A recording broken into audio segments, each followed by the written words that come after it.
Arab davlatlaridan so'ralgan uzr Eron taslim bo'ldimi?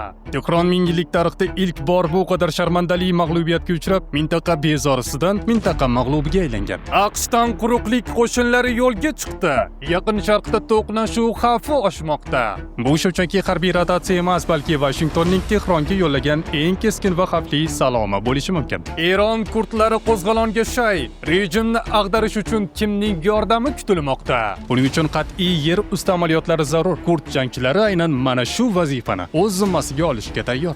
Germaniya rasman urushga kiradimi? Merz o'z tanlovini aytdi. Bizning qaysi tarafda turganimiz haqida hech qanday shubha qoldirmaydi. Biz Isroil tomondamiz. Shu va boshqa xabarlarning to'liq tafsiloti doimiydek video davomidan o'rin olgan. Iltimosimiz, mehnatimizni qadrlagan holatda videoga albatta like bosib qo'ying. Biz esa xabarlarning to'liq tafsilotini e'tiboringizga havola qilamiz. Bazadan registratsiyangiz chiqmayaptimi? Mehnat shartnomangiz yo'qligi uchun jarimaga tortilishingiz mumkinmi? Biz Moskva va Sankt-Peterburgdagi hamyurtlarimizga hujjat ishlarida professional yordam beruvchi 10 yillik ish tajribasiga ega ishonchli xizmatni taklif qilamiz. Registratsiyani bazaga kiritish, trudavoy dogovor tayyorlash va uydamleniya yuborish, zapret va deportni oldindan tekshirish, reyestr va ba'zi muammolarga yechim topamiz. INN va SINLS olish, tibbiy sug'urta va yana 20 ga yaqin xizmatlarimiz mavjud. Ishingizni mutaxassislarga topshiring va xotirjam bo'ling. WhatsApp va Telegram orqali ushbu raqamlarga hoziroq yozing. 24/7 xizmatingizdamiz. Yaqin Sharq uzra urush olovi balandlab, siyosiy sahnada Eronning kutilmagan chekinishi haqidagi xabarlar dunyo ahlini hayratga solmoqda. Eron muvaqqat rahbariyat kengashi va prezident Masud Pezeshkionning qo'shni davlatlardan rasman uzr so'rab hujumlarni to'xtatishga va'da berishi ko'pchilik tomonidan Tehronning oq bayroq ko'targani sifatida talqin qilindi. Agar qo'shnilar hududidan bizga tahdid bo'lmasa, biz ham qurolni yerga qo'yamiz. Qabilidagi bayonotlar mintaqaviy muvozanatning butunlay o'zgarganidan dalolat berayotgandek edi. Men o'z nomimdan va Eron nomidan Eron hujumlariga uchragan qo'shni davlatlardan uzr so'rayman. Muvaqqat rahbariyat kengashi qaror qildi. Bundan buyon qo'shni davlatlarga qarshi hujum qilinmaydi va ularga raketa uchirilmaydi. Faqat agar o'sha davlatlar hududidan Eronga qarshi hujum bo'lsa, bundan mustasno. Biz qo'shni davlatlar bilan urushni kengaytirishni istamaymiz. Masalani diplomatiya orqali hal qilish kerak. Bu murojaatni zaiflik va taslim bo'lish alomatlaridek ko'rgan AQSh prezidenti Donald Trump esa o'z uslubida olovga moy sepdi. Eron hozir jahannamning eng qaynoq burchagida qolgandek ayovsiz kaltaklanmoqda deya hayqirdi u. Og'ir zarbalar olgan Eron yaqin Sharqdagi qo'shinlaridan uzr so'rab taslim bo'ldi va endi ularga qarata o't ochmaslikka va'da berdi. Bu va'da faqat AQSh va Isroilning shafqatsiz hujumlari sababi ostida bo'ldi. Bunga faqat AQSh va Isroilning shafqatsiz hujumlari sabab bo'ldi. Bugun Eron juda og'ir zarba oldi. Hozirgacha nishonga olinishi rejalashtirilmagan hududlar va odamlar guruhlari ham to'liq yo'q qilinish va muqarrar o'lim xavfi ostida qoladi.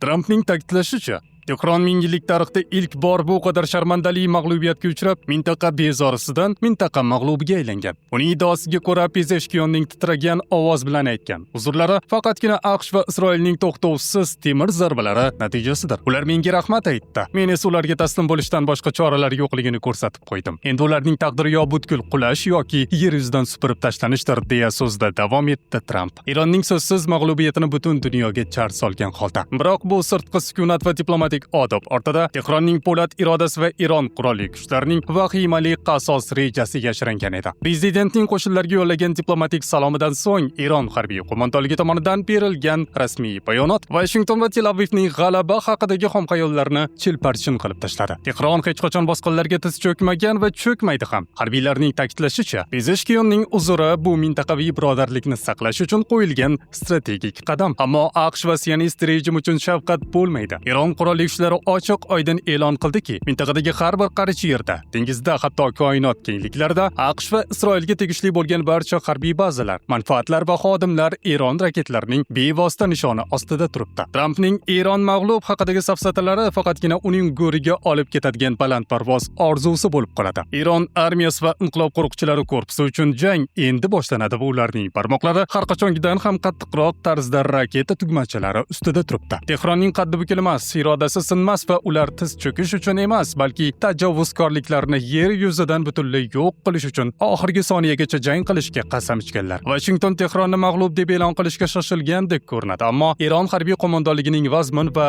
vahimali sukunati bu iddaolarning kuchligini ko'rsatib turibdi. Trampning ular taslim bo'ldi degan so'zlari Eron islom inqilobi qo'riqchilari uchun faqatgina haqorat emas, balki nishonga olish uchun qo'shimcha sababdir. Tehronning asl harbiy kuchi siyosiy minbarlarda emas, balki yer ostidagi raketa shaharchalarda va ufqni ko'zlab turgan dronlar boshqaruvida yashiringan. Mart oyining 1-haftasi yakuni Yaqin Sharqda nazorat qilib bo'lmaydigan darajadagi keng ko'lamli harbiy to'qnashuvlar o'chog'iga aylandi. Mojaro Eronning qat'iy javob zarbalari bilan yangi bosqichga ko'tarildi. Bu shafqatsiz urushda ho'l-u quruq teng yonmoqda. Zarbalar nafaqat qurol-yarog' omborlarini, balki tinch aholi hayoti uchun zarur bo'lgan suv, energiya va maishiy hamda aholi turar joy obyektlarini ham kulga aylantirmoqda. Mintaqadagi davlatlar nishonlarga aylanib va xalqaro jamiyat dahshatli urush oqibatlarini kuzatayotgan. Bir paytda har ikki tomon ham chekinish niyatida emasligini bildirib, qaqshatqich zarbalar berishda davom etmoqda. 7-martdan 8-martga o'tar kechasi Eron qurolli kuchlari Shahid 136 droni yordamida Bahraynda amerikalik harbiylar istiqomat qiladigan turar joy binosiga aniq zarba berdi. Natijada binoda kuchli yong'in chiqib, oroldagi boshqa Amerika inshootlariga ham zarar yetdi. Bir vaqtning o'zida Eron Isroilning Tel Aviv va Hayfa shaharlarini ham nishonga olgan holda ballistik raketlarning navbatdagi to'lqinini ishga tushirdi. Bu esa Isroil bo'ylab havo hujumi sirenalarining tinimsiz yangrashiga sabab bo'ldi. Iroqning Basra shahri yaqinida joylashgan AQSh harbiy bazasi ham Eron raketlari zarbasi ostida qolib, sun'iy yo'ldosh tasvirlarda qayd etilganidek butunlay vayronaga aylandi. Eronning ushbu agressiv harakatlari ortidan Fors ko'rfazidagi vaziyat shu qadar keskinlashdiki, mintaqadagi savdo kemalari Eron dronlaridan omon qolish uchun o'z identifikatsiya signallarini Xitoy mulki yoki bortda Xitoy ekipaji bor deb o'zgartirishga majbur bo'ldi. Kuvayt xalqaro aeroportidagi yoqilg'i omborlari va Saudiya Arabistoni hududlari ham Eron dronlarining nishonlariga aylandi. Bunga javoban AQSh va Isroil kuchlari Eronning strategik va hayotiy infratuzilmalariga nisbatan ayovsiz havo kampaniyasini boshladi. Isroil harbiy havo kuchlari Tehronning g'arbiy qismidagi Mehrabod xalqaro aeroportiga keng ko'lamli zarbalar yo'lladi. Natijada aeroport hududida ulkan yong'inlar kelib chiqdi. Isroil samolyotlari, shuningdek, Eron yadroviy dasturining markazi bo'lgan Isfaxon shahridagi tadqiqot majmuasiga, Qazvindagi 16-zirhli diviziyasiga va Busherdagi harbiy havo bazasiga ketma-ket bombardimonlar uyushtirildi. AQSh harbiy kuchlari esa Qeshim orolidagi suv tozalash zavodiga zarba berib, 30 ta qishloqni suv ta'minotidan uzib qo'ydi. Pentagon ushbu operatsiyalarda B-52 og'ir bombardimonchilarni ishga solganini tasdiqladi va dushmanni hatto yer ostidagi bunkerlarda ham yo'q qilishga tayyorligini bildirdi. Tehron ichkarisida esa diplomatik politsiya binosi butunlay yer bilan yakson qilindi. 7-mart kuni tunda esa shahar markazidagi hukumat binolari va hayotiy muhim yoqilg'i energetika obyektlari AQSh va Isroil qo'shma zarbalari ostida qolib, butun poytaxtni olov va tutun ichida qoldirdi. Ayni damda harbiy harakatlar to'xtagani yo'q, har ikki tomon ham zarbalar davom etishini ma'lum qilmoqda. AQSh prezidenti Donald Trump ushbu dam olish kunlarida Eronga qarshi operatsiyalar yanada kuchaytirilishidan ogohlantirgan bo'lsa, Eron tomoni ham o'zining navbatdagi qaqshatqich javob hujumlarini to'xtatmasligini va AQSh bu urush uchun badal to'lashi kerakligini ta'kidlamoqda. Tehronda yangi portlashlar ovozi eshitilmoqda va mintaqa bo'ylab havo hujumidan mudofaa tizimlari eng yuqori shaylik holatida qolmoqda. Yaqin Sharq osmonida ustunlikka erisha olmagan AQSh endi jang maydonini yerga tushirmoqchimi? Eronning kuchli havo mudofaasi va raketa salohiyati Washingtonning havodan bosim o'tkazish strategiyasini kutilgan natijaga olib kelmadi. Endi esa Pentagon boshqa ssenariyni ko'rib chiqayotgandek. Quruqlikdagi tezkor zarba. AQSh armiyasining elita bo'linmasi 82-havo desant diviziyasining kutilmaganda to'liq jangovar shaylikka keltirilishi aynan shu savolni kun tartibiga olib chiqdi. Bu oddiy harbiy mashg'ulot emas, balki Yaqin Sharqdagi mojaro yangi va yanada xavfli bosqichga o'tayotganidan darak berishi mumkin.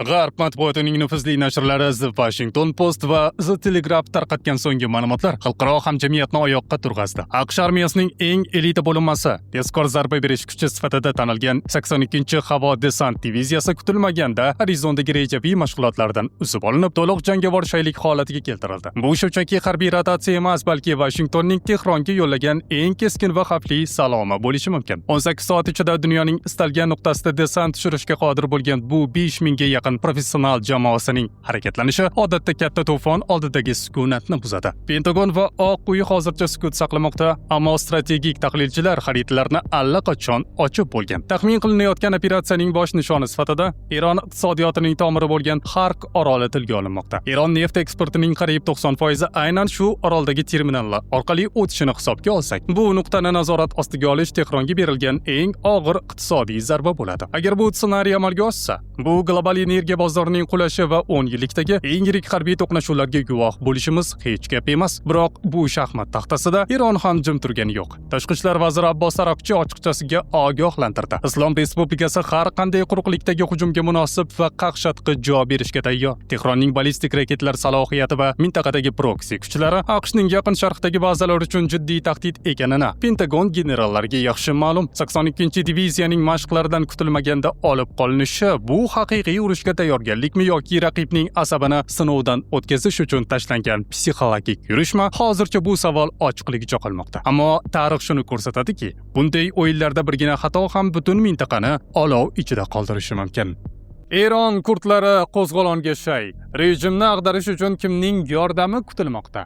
Eron hududida faoliyat yurituvchi Kurdiston Erkin hayot partiyasi qurolli a'zolari mamlakat ichida keng ko'lamli qo'zg'olon boshlashga tayyor ekanliklarini ma'lum qildi.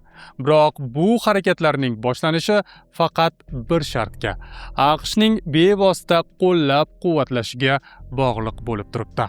Partiya hamraisi Amir Karimiyning ta'kidlashicha, kurd jangchilari allaqachon shay holatda, ammo ular o'tmishdagi xatolarni takrorlamoqchi emas. Ilgari yuz bergan 2 yirik qo'zg'olon aynan tashqi yordamsiz qolib ketgani sababli mag'lubiyatga uchragan va bu amaldagi rejimga o'z hukmronligini saqlab qolish imkonini bergan. Qiziqarli jihati shundaki, kurdlar rahbariyati AQSh rasmiylari bilan aloqada ekanini ochiq tan olsa-da, Isroil hukumatı yoki Mossad razvedka xizmati bilan har qanday hamkorlikni rad etmoqda. 2000-yillarning boshidan buyon Eron tarkibida kurd muxtoriyati o'rnatish uchun qurolli kurash olib borayotgan bu tashkilot Turkiya, AQSh va Eronning o'zida terrorchi guruhlar ro'yxatiga kiritilgan. Shunga qaramay, ular mintaqadagi siyosiy vaziyatni o'zgartira oladigan jiddiy kuch sifatida qolmoqda. Ekspertlar va mintaqa mulozimlarining fikricha, Eron rejimini faqat havo hujumlari yoki sanksiyalar bilan o'zgartirib bo'lmaydi. Buning uchun qat'iy yer usti amaliyotlari zarur. Kurd jangchilari aynan mana shu vazifani o'z zimmasiga olishga tayyor. Biroq Washington hozircha bu hududlarga o'z qo'shinlarini yuborish yoki isyonchilarni ochiqdan ochiq qurollantirish borasida yakuniy qarorga kelgani yo'q. Hozircha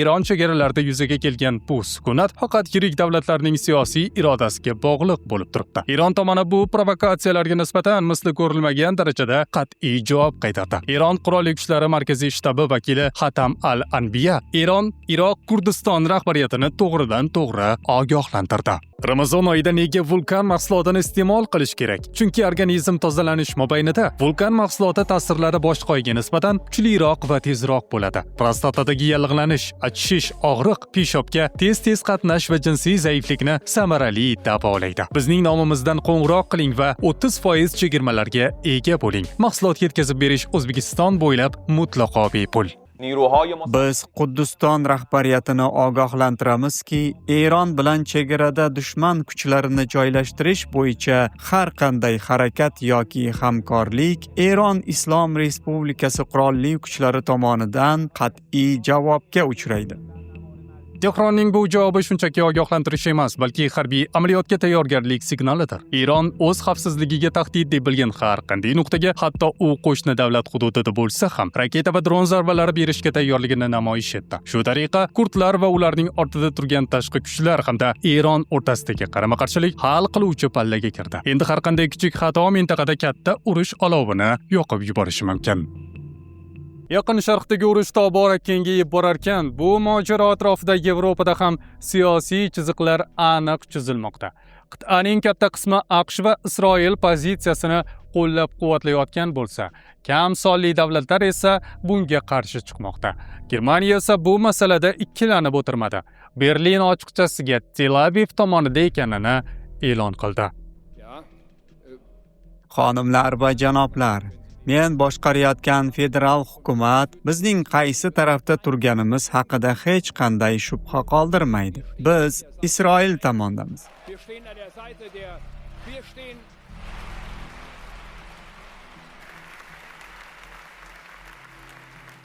Yevropaning katta qismi AQSh va Isroil tomonida turgan bir vaqtda Ispaniya o'z pozitsiyasidan qaytmayapti.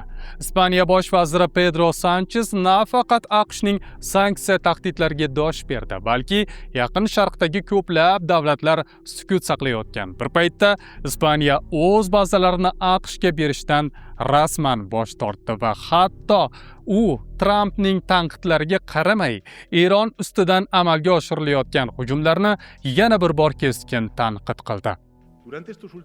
Siz Ispaniya yolg'iz qolgani haqida eshitgan bo'lishingiz mumkin. Bular xuddi Falastin davlatini tan olganimizda ham shunday degan odamlardir. Keyin esa boshqalar ham bizga ergashdi. Ishonchim komil, Eron masalasida ham tarix takrorlanadi. Bizda hozircha shular voqealar bojini aynan bizning kanalda kuzatib boring. AQSh, Isroil va Eron urushiga doir eng so'nggi xabarlardan birinchilardan bo'lib boxabar bo'lish uchun qo'ng'iroqchani bosib qo'yishni unutmang. Biz yana ko'rishamiz, o'zingizni ehtiyot qiling.